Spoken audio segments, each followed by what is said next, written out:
ઘોડા લઈ એને અહીંથી ઉપડ્યા આવ્યા લંકામાં આવ્યા એટલે લંકા ફરતો તો ઘટ ડેલા તાળા જેડેલા હનુમાનજી વિચારમાં પડ્યા કાં તો ફરતો ઘટ છે ડેલા તાળા જેડેલામાં પ્રવેશ સાચો કરતો હનુમાનજી ફરતા ફરતા ફરતા એમને આગળ હાલ્યા એટલે નાની એવી ખાળ આવી હનુમાનજીએ બટુક સ્વરૂપ ધરી કરી અને લંકામાં પ્રવેશ કર્યો એટલે બજારે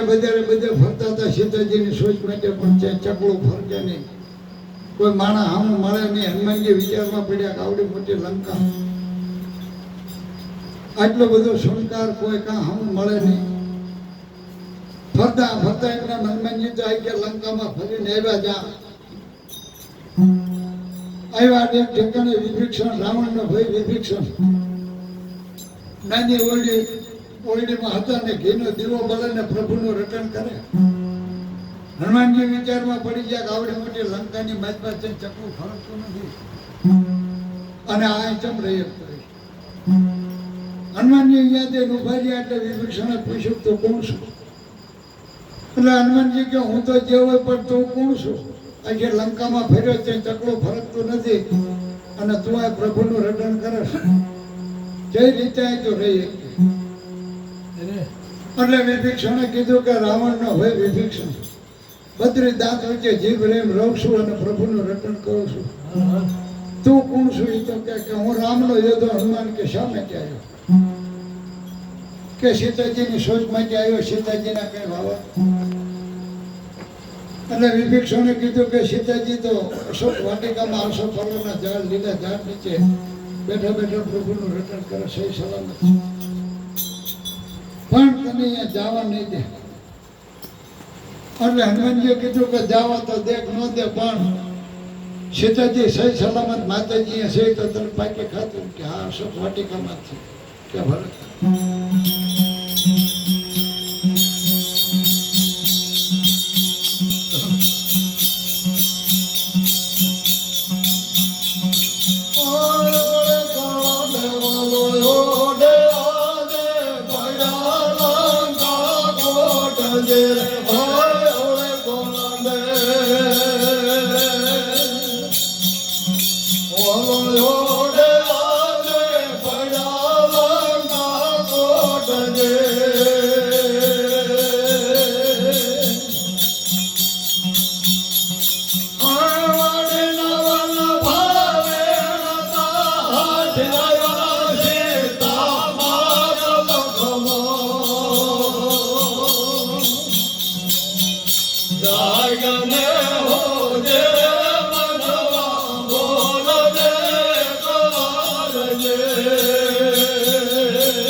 હે